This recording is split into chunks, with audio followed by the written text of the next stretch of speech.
Et vous, c'est quoi le bonheur pour vous ? Découvrez l'univers C'est quoi le bonheur pour vous ?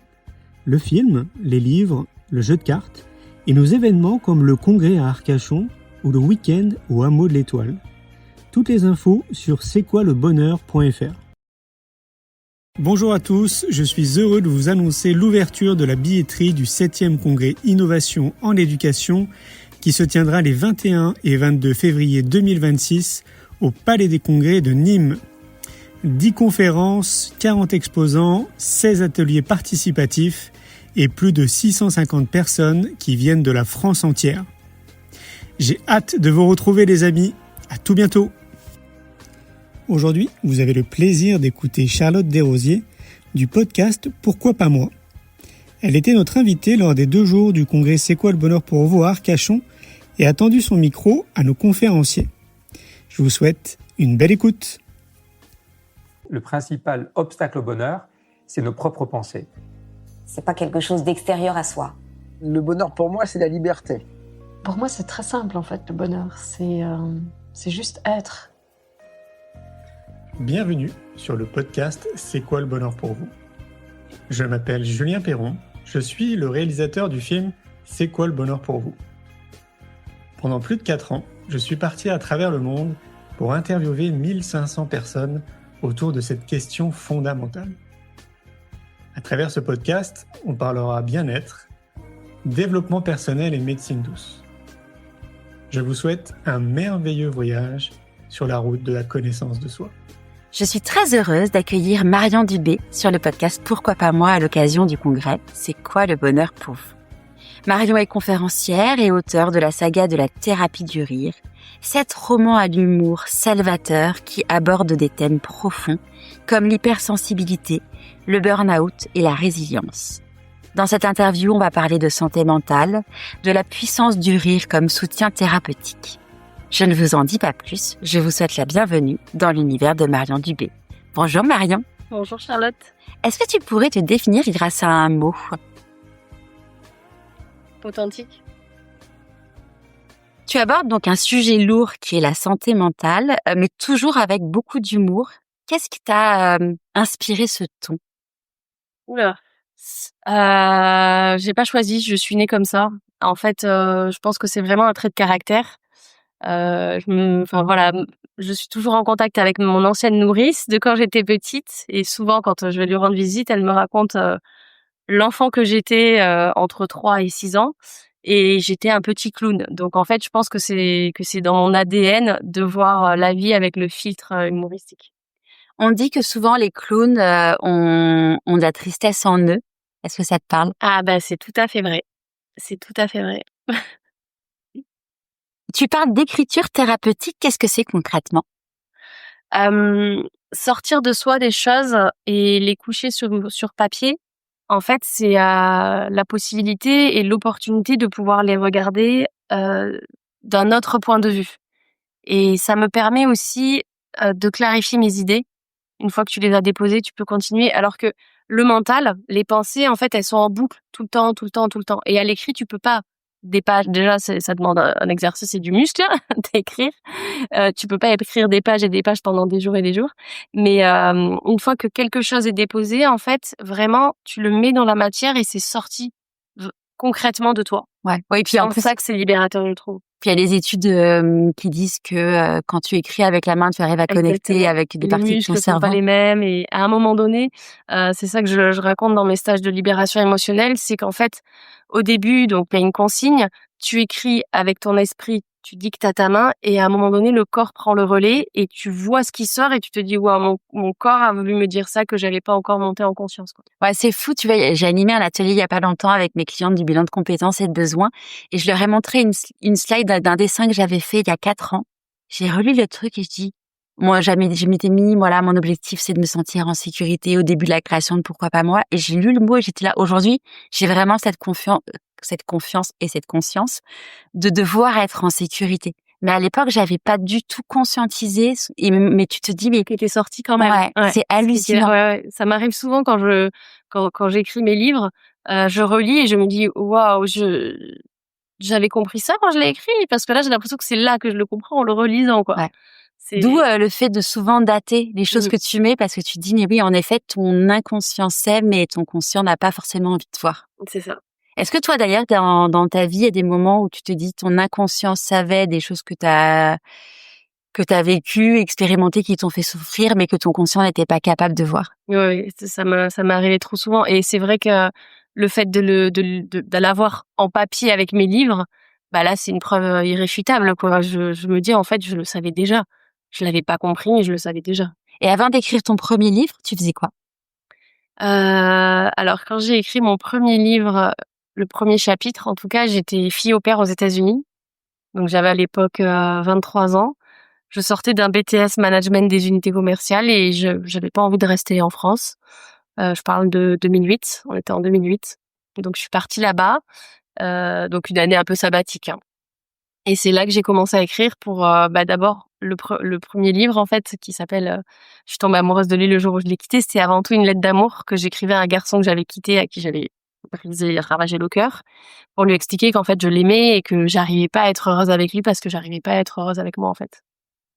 Et c'était le point de départ. Après ce livre, je l'ai terminé, du coup 3 ans plus tard, quand j'étais commerciale, je vendais des desserts à Montréal et je l'ai terminé là-bas. J'ai l'impression qu'à l'époque, j'écrivais que quand j'étais extraite de mon quotidien, où j'étais avec mes amis, où j'étais avec ma famille, et dans lequel j'étais pas du tout heureuse et épanouie. D'être ailleurs, loin de tout, ça me permettait de me retrouver avec moi-même. D'avoir ta bulle. Mm. Tu as choisi, alors, après avoir assisté à ta conférence hier, tu as été un petit peu orientée par Julie apparemment sur le thème de la conférence. Le thème, c'était donc santé mentale, un combat quotidien. Pourquoi ce sujet te touche particulièrement? Ces mots, ils étaient tellement, ils sont tombés tellement juste au bon moment. Ça me parle parce que voilà, ça fait 10 ans enfin 15 ans que je suis auteur, 10 ans que vraiment mes livres sont publiés et lus. Parce que j'ai écrit mon premier roman il y a 15 ans, mais il a été publié il y a que 10-13, mais en gros voilà. Bref, une dizaine d'années, on va dire. Et l'année dernière, j'étais encore convaincue à 38 ans que j'étais arrivée exactement là où je devais aller et que j'avais déjà libéré plein de casseroles, que je m'étais enlevé plein de couches et tout ça. Et là, 2025, en début d'année, j'ai l'impression que tout est revenu de plein fouet dans mon visage et que je sais pas, c'est comme si tous les vieux dossiers étaient revenus en surface, avaient explosé, émergé et que j'avais plus les outils, quoi. Et j'ai trouvé ça assez drôle au niveau timing qu'on vienne me demander de parler de la santé mentale alors que justement tous mes repères, toutes mes certitudes s'étaient effondrées. Donc je me suis dit OK, je prends le challenge et je pense que c'est justement pour ça qu'on me le propose à ce moment-là où je doute de tout, que je crois plus en moi et que je me demande si la vie a du sens. Je trouvais ça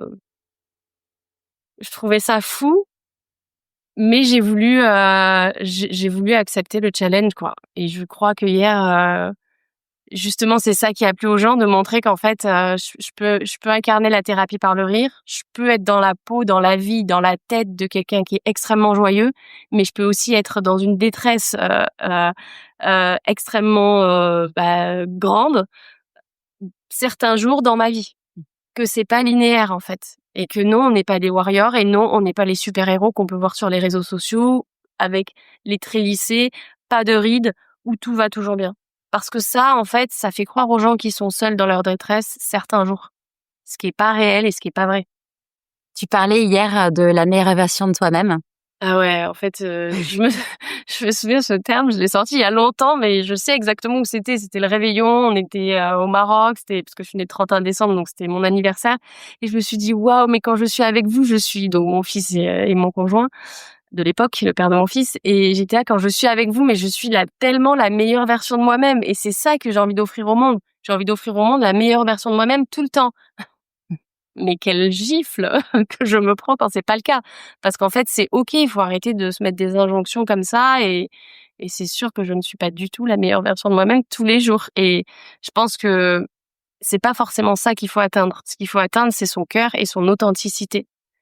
Être au plus proche de ce qui nous rend heureux. Et je pense que c'est juste à côté de au plus proche de ce qui est notre propre vérité.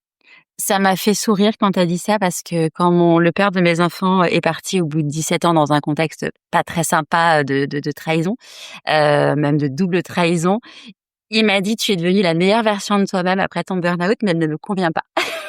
Donc ça m'a fait sourire.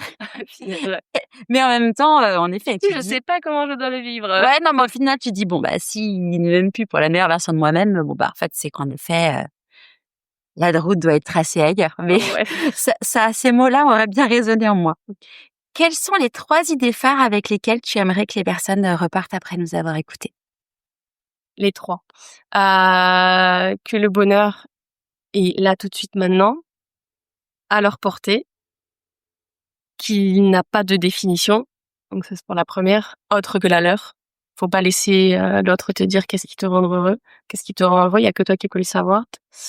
Que tout part de nous, c'est-à-dire que on se rend pas compte, tel le petit colibri, de l'impact qu'on a sur notre vie et de l'impact à grande échelle qu'on peut avoir.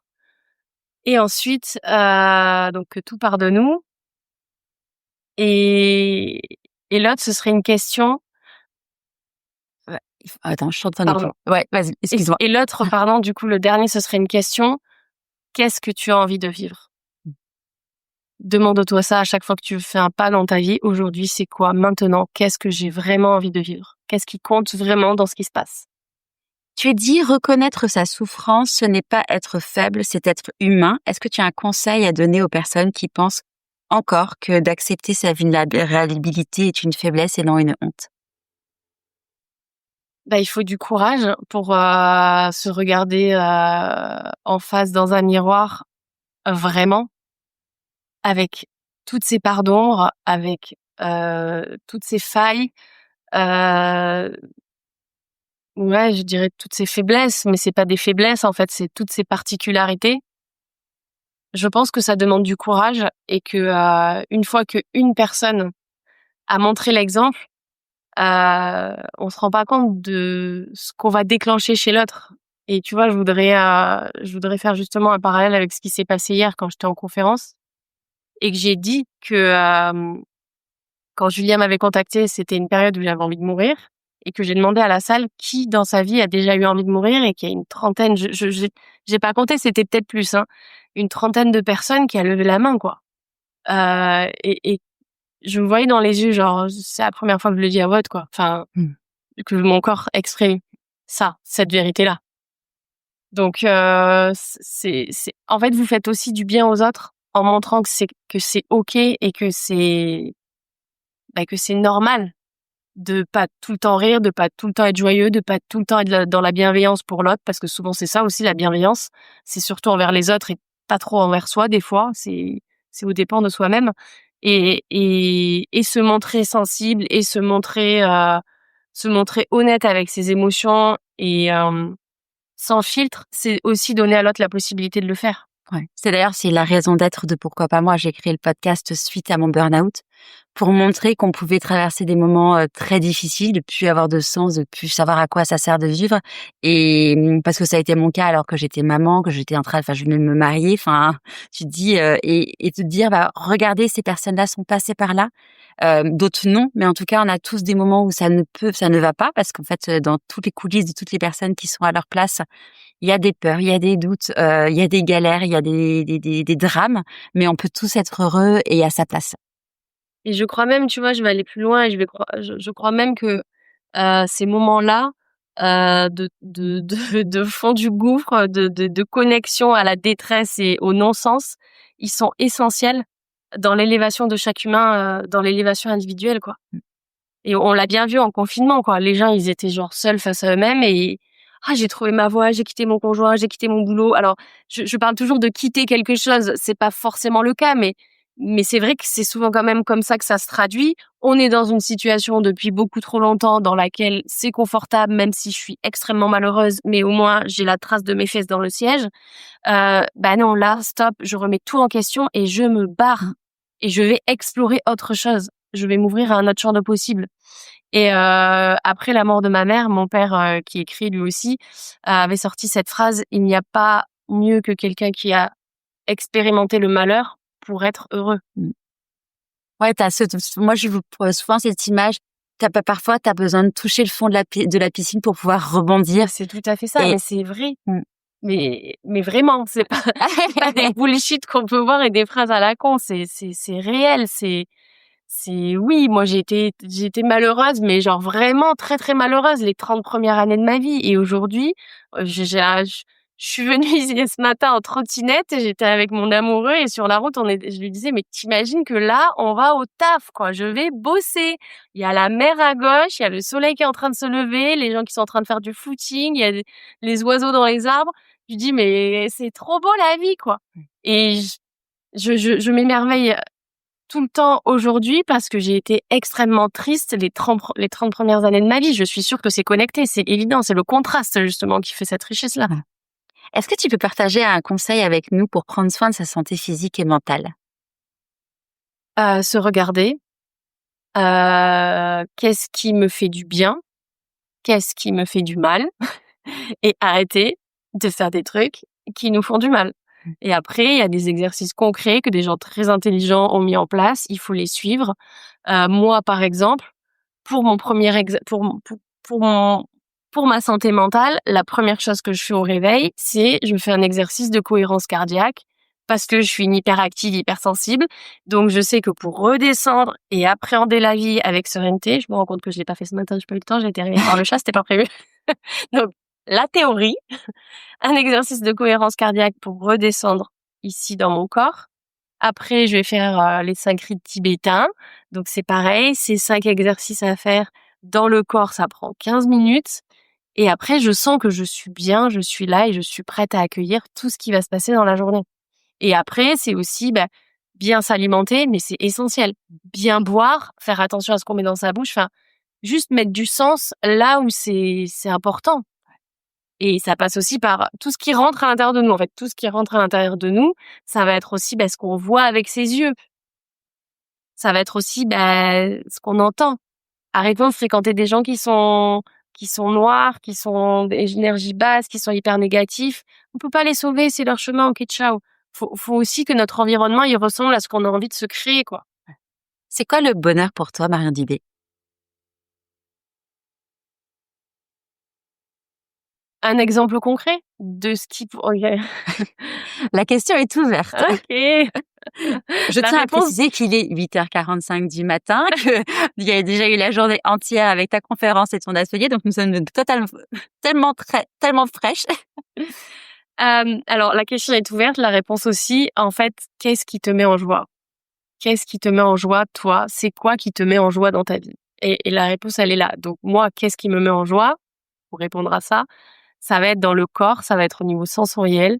C'est sur ma terrasse, écouter le chant des oiseaux le matin, m'allonger dans l'herbe, hop, je fais ça. Il y a mon chat qui vient se caler sur moi et je prends le temps, parce que les animaux, tout comme les enfants, nous ramènent vraiment dans l'ici et maintenant. Et je caresse mon chat, je prends le temps de juste l'amour, quoi. Ça, c'est ça le bonheur. Quand le matin, j'ai mon fils qui vient dans le lit et mon chat, je suis là, ok, ça va être une bonne journée dans tous les cas, quoi. Moi, c'est ça mon bonheur. Qu'est-ce que ça signifie pour toi être aligné?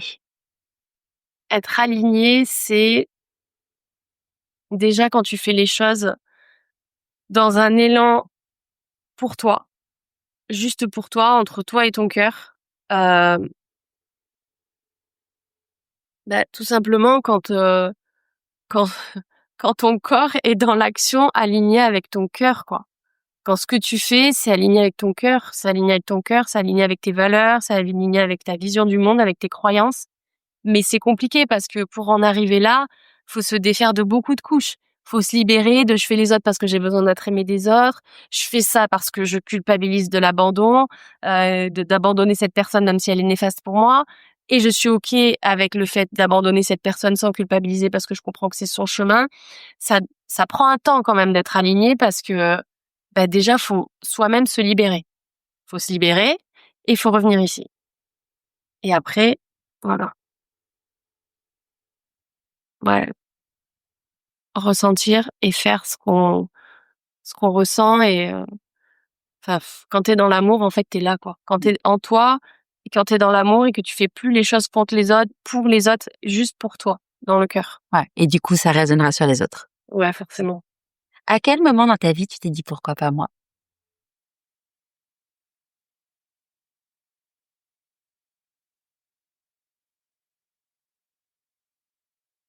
Dans les moments les plus sombres, déjà, où il y a cette étincelle où, tu sais, t'es au fond de la piscine, là, comme tu disais. Pourquoi moi, j'arriverais pas à remonter? Pourquoi je suis dans un taf où je suis pas épanouie et qu'elle, oui, pourquoi pas moi? Pourquoi j'ai un conjoint qui est pas du tout à l'image de ce que j'aimerais qu'il soit, en fait, pas qui me mérite pas, mais pourquoi j'ai pas le conjoint que je mérite? Pourquoi elle, oui, pourquoi pas moi? Je pense que c'est quand on est dans une situation qui est pas la bonne, et qu'on regarde des gens inspirants qui le sont, célébrités ou pas, juste ça peut être des héros de tous les jours, les regarder agir et se dire bah tiens ça m'inspire, pourquoi pas moi?